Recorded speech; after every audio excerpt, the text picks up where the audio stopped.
Willie D Live. What's up, family? Press Secretary Karoline Leavitt has been put in the position time and time again of explaining and protecting Donald Trump, your president. But at some point, family, it is going to stop being about messaging and become more about damage control. Has that time come? I want you to check out this interview she did on Fox, where she was fielding questions about the 8 women who were scheduled to be executed by Iran, and Trump allegedly appealed for their lives, and somehow Iran gave them a reprieve. Now, she also spoke about the Strait of Hormuz. Now, Trump alleged that the Strait of Hormuz was under control by U.S. blockade, and they were handling business. They got everything under control. But next thing you know, Iran then fired on 3 ships and brought 2 of them in past Iran ports. And the United States didn't do anything about it. They said, oh, well. Listen to Karoline. I want you to listen to her closely. The way that she always figures out a way to make her messaging adds up to the facts. Check it out. This afternoon.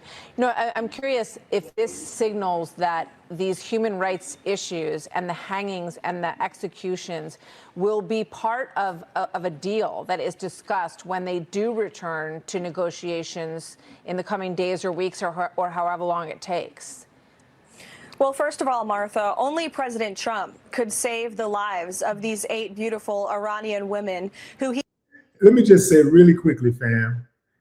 When you hear people, when you hear politicians and you hear people that are part of a cult say only this particular person can do something, only, he's the president of the United States. He got the U.S. military behind him. He has a cabinet behind him. He has the entire country behind him.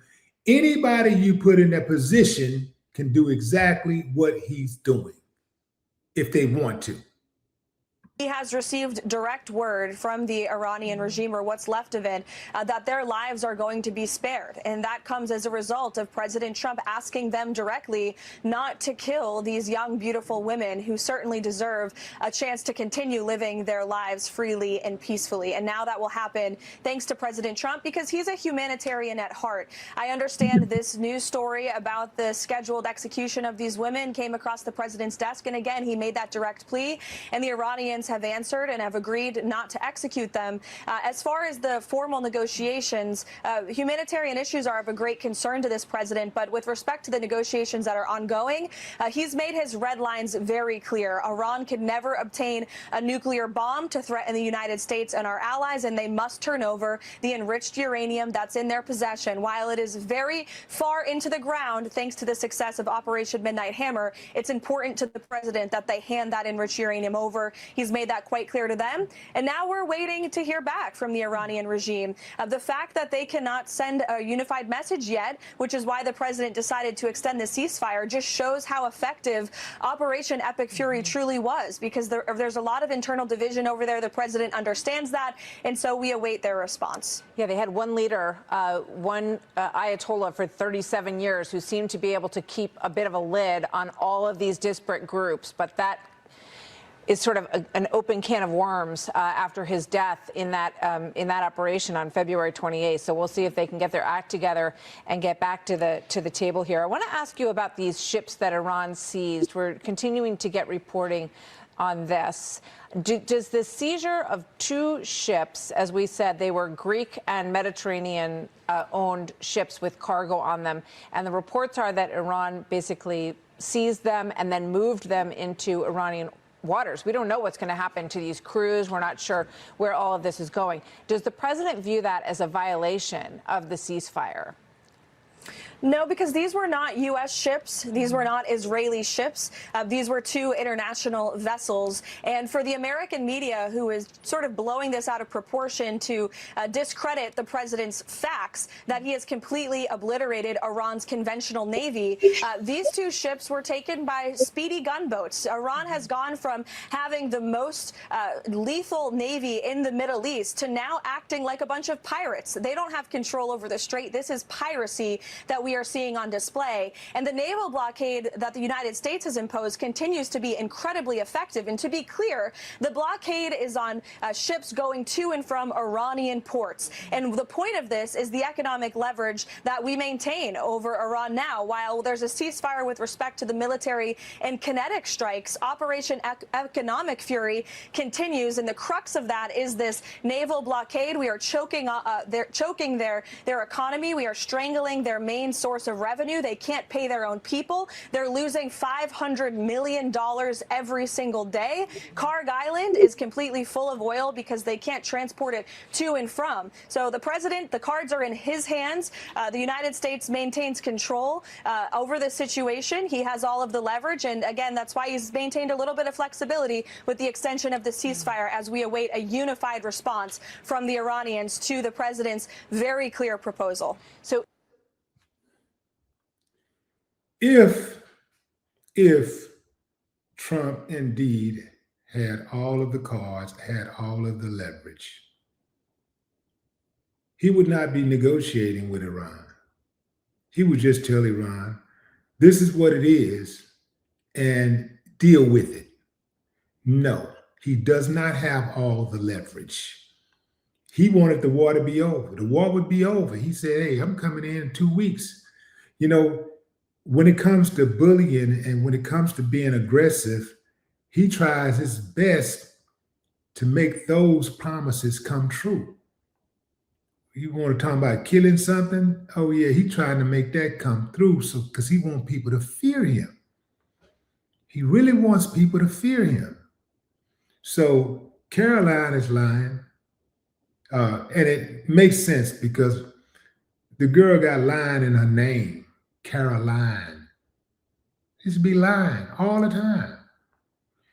It's really weird to be, for all the, I know some of you people out there, I know that the youngsters are listening right now and they're trying to make sense of all of this.